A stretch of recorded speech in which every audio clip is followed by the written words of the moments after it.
Hi, everyone, and welcome to Speech 1311 Online Intro to Speech Communication. I'm Dr. DeBoard, and this video serves to introduce you to the course, show you how things are organized, and hopefully help you to get a running start. So I'm going to go ahead and share my screen so that you can see.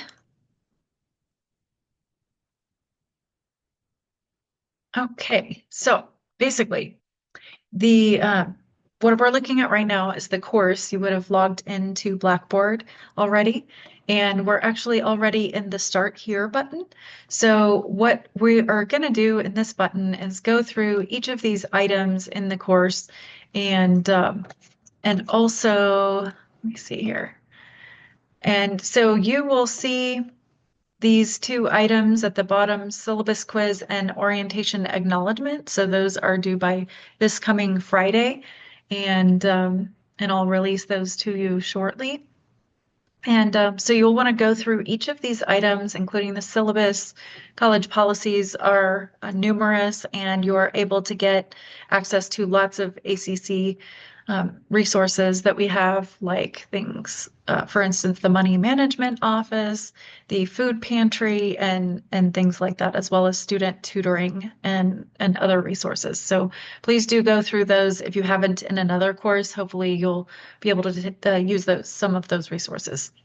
And then I will just kind of scroll through here. The syllabus quiz is a quiz with 8 questions. It's not counted toward your course grade. However, it lets you know a little bit more, and you'll be able to see the answers right after you complete the quiz.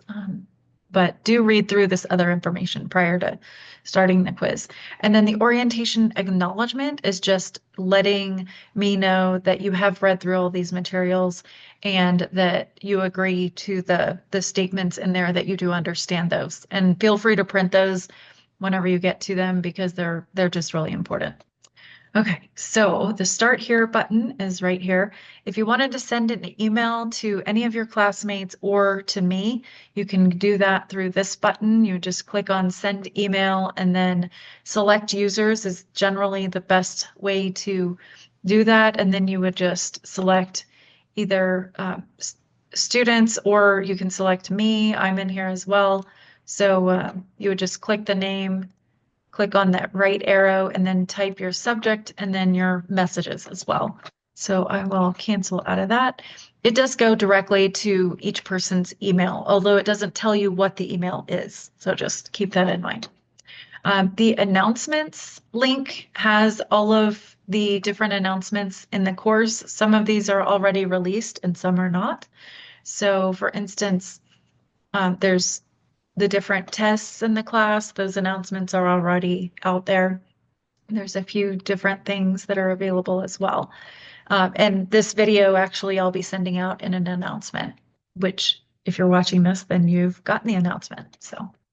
And then I will periodically add things throughout the course where I'll send it both as an email and also as an announcement. So they don't always appear in order necessarily, which is something that I don't love about Blackboard, but you can always scroll through all the announcements and you'll be able to see what is available.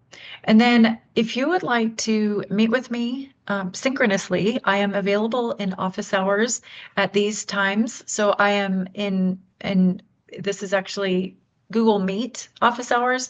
So you'll be able to see come in and see me on Monday and Wednesday, 10:30 a.m. to noon, or Tuesday, 8 to 11 a.m. And I'm also available Tuesday afternoons by appointment only. So you would have to make an appointment with me by email beforehand, and then I will jump into this Google Meet link at the time that we schedule. So with that said, I also have face-to-face office hours on Monday, Wednesday at the same time as my virtual office hours. If you wanted to come meet with me in person, I'd love to have you. I am on the Round Rock campus, building 1000, and you just go up the elevator, the stairs, and I am in room 1204.29. That information is also available at the Start Here button, and you have all of my phone numbers. The best phone number is the cell here. My office number is also here, and then my office hours are listed here as well. So hopefully you can make it to some of those. They are not mandatory by any means, but if you have any questions at all about the course, I do encourage you to join my office hours. So here comes the content for the course. So you've got the syllabus button, and the syllabus is available in two formats, a Word document format and also a PDF format. So I'm going to go ahead and click on the PDF format and just show you kind of how it's organized. So you've got our course number, all that. You've got my email address, my cell number, office hours, and then our course textbook and supplies. There's even a link to the textbook here, but it's also in outside on the links on the left in Blackboard as well. Try to put a lot of redundancy in the links so that you can find the items. So you can read through the syllabus. There's lots of stuff in here. The assignments and grading start on page 3. So you should read through these carefully. They sometimes go on to different pages, but you will need to log into different software and things like that to complete some of these items. So, um, for instance, for the self-reflection communication essay, it is an essay. You use vocabulary from our textbook in there and you write basically 3 paragraphs. One has to be on intrapersonal communication, and then the other 2 are on any of these types of communication. So what you should do is use your personal experience and examples to create this essay to analyze kind of your own communication styles and your own communication patterns throughout your life. And so what you'll do is you'll have the 3 communication terms in bold and underline. You'll also have 5 vocabulary words in bold and underline. So get started on that. It's due pretty quickly. The active listening, you actually use an app called Big Interview, and you may need to copy and paste the link or type the link directly in your browser. Sometimes it works, sometimes it doesn't. So as far as just clicking on the link, but be sure and look at this assignment code. You basically go in and answer questions using paraphrasing, using perception checking, and then by summarizing. So you should get on that as soon as you can. And then you also complete a student self-evaluation after that. And then the group communication assignment is a problem-solving activity. What you do is you get at least 2 other adults plus yourself, and you video a meeting that you have after completing an agenda, and you solve a problem in the meeting. Or you can plan an event or something along those lines, but be sure to stay within the time frame of that. So after that, you will do the career mock interview, and that is an assignment that is in Big Interview again. So what you do is you go in and complete an interview, and you have some choices of different jobs. So there's the general interview, there's a nursing interview, dental, allied health, or cybersecurity. So if you're in one of those programs, do use that. If not, then just use the general one. And then you submit that as well as a paragraph about your experience doing the interview. And then after that, you complete the Breaking the Norms of Communication interpersonal project. It's a paper plus a presentation. You do not need an audience for this presentation, but you will need to video yourself communicating. And when you do a presentation, be sure that when you video, you're actually standing and presenting. So I should be able to see from about your torso up so that I can see gestures and movement and things like that. So I can evaluate your presentation skills. And then there's a paper that goes along with this as well. So be sure to follow the guidelines for the paper, and you'll also want to include vocabulary in this one as well. So the last major assignment for the class is the informative speech. So for this one, you definitely need to get 5 adult audience members that you include at the very first part of the video. They need to be on camera, showing that you do have a live audience. You can record this either in Zoom, a program like this one, where you have them showing on camera. Make sure that they are showing, want to record in gallery mode. And so make sure to do this on a computer, maybe even possibly have somebody record on a phone as well, just in case you don't get the audience on there. And that way you can show me that they were present, because public speaking, of course, you need an audience. It has to be something audience related. So, like I said, two options to record. You can record it in Zoom with the audience members showing in there, still be standing and presenting, and you'll also want to present the visual in there. Or the other option is to have your audience with you in physically in the room. So if you do that, you'll want to pan the audience, show them on camera, make sure it's slow enough that I can see the at least five audience members before you start. Don't stop the video and then turn it to you or have someone turn it to you to record the rest of the presentation. So the time starts whenever you start the actual presentation. So remember, with that one, you want to have a visual as well, either a physical poster or you can share a PowerPoint as well. Some people choose to share a PowerPoint on their television behind them. As long as you are showing yourself presenting the visual, you'll be all good. So video, don't stop the video after you show the audience because we've got to make sure that they were present in the actual presentation.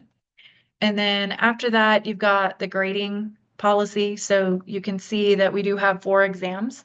You are free to use your textbook, which is a zero cost textbook in this class. You can feel free to use that for each of the 4 exams. And they are not cumulative, by the way. So each exam is self-contained in the unit, the chapters that relate to that exam. So that's on the last page of the syllabus, which I will show you in a moment. And then each of the items that are graded are listed in here as well. So we have a total of 1,000 points in the class that are available. The discussions are each 25 points. So if you miss one of them, it's not a huge deal. But if you start missing a lot of them, that's going to knock you down. If you miss all of them, it's knocked you down 2 letter grades. So we don't want that. So make sure that you're participating in the discussions. Discussions are only accepted within the parameters of the discussion week, which is 1 week for each module. So one thing to know about discussions, or 2 things, is that the initial post is always due by the Thursday of that particular week, and then the replies are due by Sunday. Another parameter is that you have 2 replies, 1 initial post, and you have to have the posts on at least 2 different days during the week. That's to ensure engagement in the course, and so make sure and post on 2 different days. You could post on Thursday and then Friday, or you could post on Wednesday, your initial post, and then Friday for the replies. It's up to you, but at least 2 different dates, and most of the discussions require 3 total posts. There is one discussion, the Module 6 discussion, where you're actually interviewing your classmates in the discussion, asking them questions about your informative topic. And so that one does require more. It requires 8 total posts because you're replying to others about their topics as well. So you've got the course policies and procedures after that. So please be sure to read about late work and missed exams. The exams are actually open all course. So that's the only thing that I do leave open. You just won't get a grade right away if you do take it late. But every assignment is due by the end of class. If you miss a discussion or post after the discussion week, that would not be eligible for points. That's because we want the vibrant discussion during each of the modules. And then assignments are accepted late, but they are 10% off per day. So the goal is for you not to get any points off and for you to submit by the time that they're due. So be sure that you prepare ahead of time for times when you need other audience members or participants in your group meeting to attend. So those 2 things, you definitely need to have 2 other adults for your group meeting activity, and then you need 5 other adults for your informative speech. So just plan ahead for those so that you don't end up turning it in late. And then I don't withdraw people from the course unless you don't attend at all during the attendance certification. So if you haven't posted anything or haven't turned in anything for a grade, then you would automatically be dropped by ACC. So make sure that you're participating early and quickly. And then the final withdrawal date is May 12th. So you'll want to make sure that you are aware of your standing in the class. The goal is for everyone to stay in the class and, get a passing grades. But if you do need to drop, then be sure to do so May 12th or before so that you are not late on that. And other than that, here is what I was talking about earlier, the course calendar. So this tells you everything that's due and when it is and what you should be reading. So for instance, Module 1 is week 1, same thing, which goes from Monday, March 24th through Sunday, March 30th. And this tells you what to read and what videos to watch and things like that. And then it'll tell you what's due. So we have 3 things due in the first week. We have the Module 1 discussion, initial post and replies. And then we have the self-reflection communication essay, which is due by the Sunday. We have exam 1, which is also due by Sunday. So most items are due by Sunday, but do pay attention to these, which tells you exactly when things are due officially. The exception for being due on Sunday is, of course, the initial posts on the discussions, but then also the peer evaluation during the last week of our class is actually due on that Wednesday after speeches are due the week before on May 11th, which is a Sunday. So the reason I have the peer evaluations due Wednesday is because I want to make sure and be able to hand those back to you. I do take what you put in the peer evaluation and return it to each of the speakers so that they know how you think they did. So that the feedback you get is not only from me, but also from your peers. So just keep that in mind. Definitely print this page 11. It's really key to the course. And I want to make sure that everybody has that and is kind of checking it off. I do have the due dates in the course as well. So they should appear in the calendar, but go by that last page of the syllabus. It is correct and it is what is needed to go by. All right. So that same page is also here in the course calendar. It's easier to print it from the syllabus just because it's contained on one page. This one is easy to look at. So if you go to the syllabus link, you'll always see this course calendar. It also gives you the exam information, when those are due. It also gives you the course grade and what is required for that. So all of these things are also in the syllabus. All right. So the college policies and student support services, that's what I mentioned before. That will open a separate page and it gives you all of these items and resources that are available to you. So keep this handy, go through here. And then our course materials, the textbook is right here at this link. So if you click on course materials, it will actually open our textbook. So you can see now, this is our textbook, Communication in the Real World. To read the book, you go to Read Book, and then on the Contents button, you can click the down arrow. And then, for instance, for the Module 1, one of the chapters to read is, of course, Chapter 1. The chapters don't go exactly in order, by the way, so just keep that in mind. Pay attention to the syllabus. But as you can see, Chapter 1, you can look through it like this. And you can also go back. So this is the intro page, and then you can click on these different items to go through the chapters. So just make sure you read all the parts of the chapters. So that was 1.1, and then the communication process is here. So you learn about the different models of communication, and then you go to these different pages. So that's kind of how you go through the chapters. Just make sure you don't forget to go through the whole chapter and not just the first page. Okay, so that's our textbook. It is zero textbook cost for this particular course. So then we've got the modules link. That has, as I mentioned before, all of our 8 modules. If you go to Module 1, then it will give you an overview of what we're doing in this module, some objectives, and then the learning guide, as well as any assessment. So what this tells you is that we have the self-reflection communication essay, we have a discussion board that week and actually every week, and then we also have exam 1. So all the exams are 50 multiple choice questions, and like I mentioned before, have your textbook open so that you can look through that. And there's also a search within in the textbook, so I encourage you to use that while you're taking the test. So this will tell you what to read, and then there's also some videos as content for each of the modules. Then if you keep scrolling down, it'll show you, yes, we have the Module 1 discussion. You can click on this to get to it. We also have the self-reflection communication essay and then exam 1.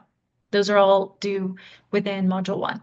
So for instance, if I go to Module 1 discussion, then it says create thread. So what you do to start your initial post, you create a thread, title it, and then be sure to sign your name. It's always polite to do that. And at that point, you'll be all good. So, and then you can also always go back that way through Module 1, or you can go to discussions, and then for assignments, you'll go to assignments or exams.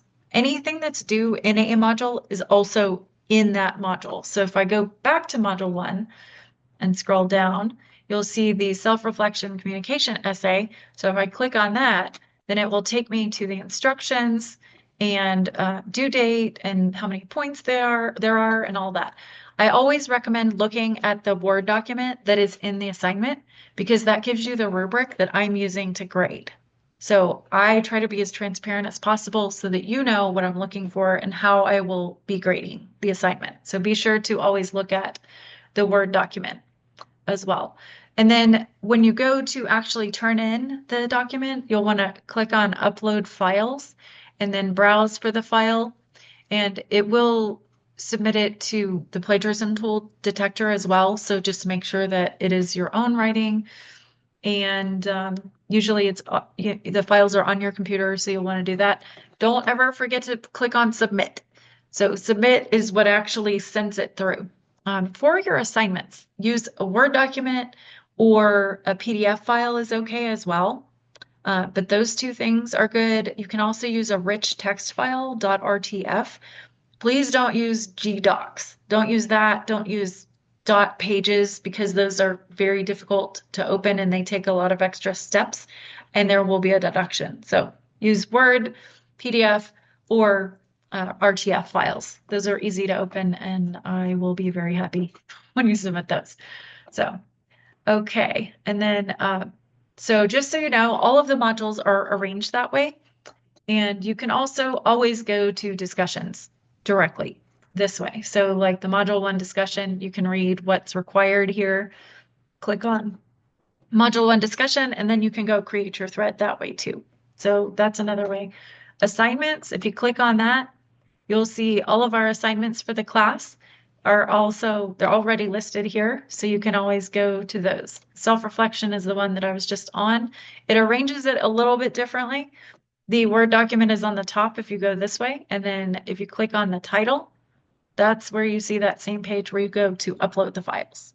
Okay, so hopefully this is helpful to you. The exams are actually, they're hidden still, but they'll become available right when our class starts. So exam 1, you would click on it. Don't click on them until you're ready to take them because you only have 90 minutes in order to take each of the exams. Okay, so be sure that you are ready to go, and they have to be completed within that 90 minutes after you click start. So if you have to be somewhere in 30 minutes, then don't start the exam. Also, make sure that your internet connection is good whenever you're doing the exam. So if you find that it's spotty lately, you may want to go to a campus to take it. You may want to go to where there's Wi-Fi, something like that. Make sure you have a good connection so that you don't lose that time. All right, and then the rest is kind of self-explanatory. My grades, you can always go there to look at where are you with your grades and your assignments. Uh, if you see something in my grades that looks like a blue circle, that means that it is in progress and I cannot see your submission. What you should see after you submit is a circle with a yellow circle with an exclamation point in it. That means that it is awaiting my grading. So it's waiting for me to grade it. So be sure that after you submit something like the self-reflection essay, go to my grades, look at it and see, do I see a yellow circle with an exclamation point? If so, good, the file probably came through. If not, I will let you know. But if you see a blue circle, that means not good, didn't submit, go back and submit it. Okay, so, and then course alerts, those are just notifications. The calendar will tell you when things are due. So you'll see, well, that's for some of my other classes, but you'll see for this class in particular that our class starts on March 24th. So you'll see some different things that are due. So our class for my calendar is in gray. So hopefully you'll see our class as well.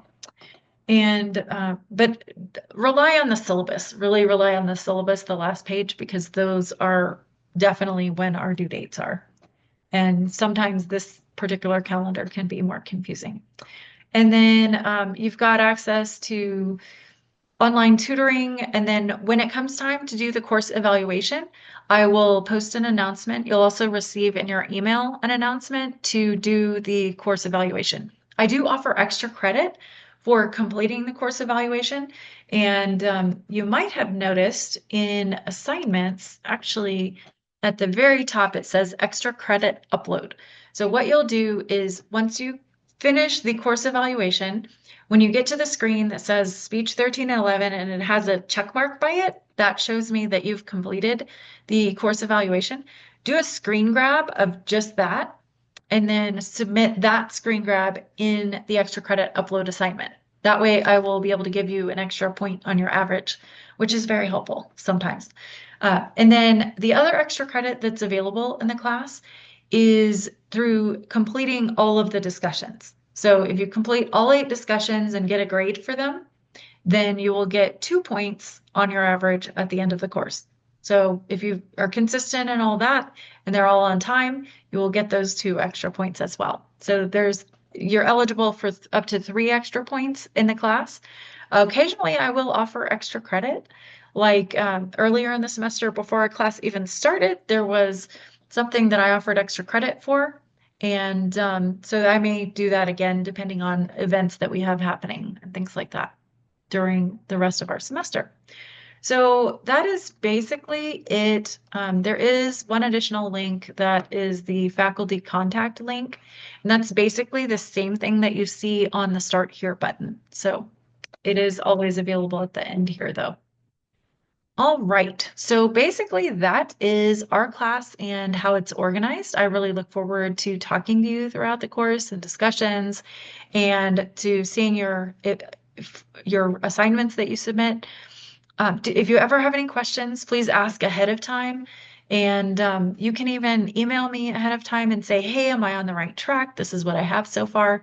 And I will be excited to look at it and tell you yes or no, or work on this.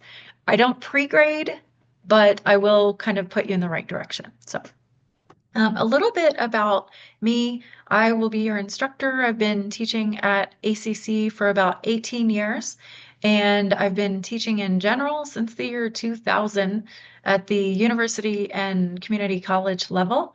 And so I very much enjoy being here at ACC.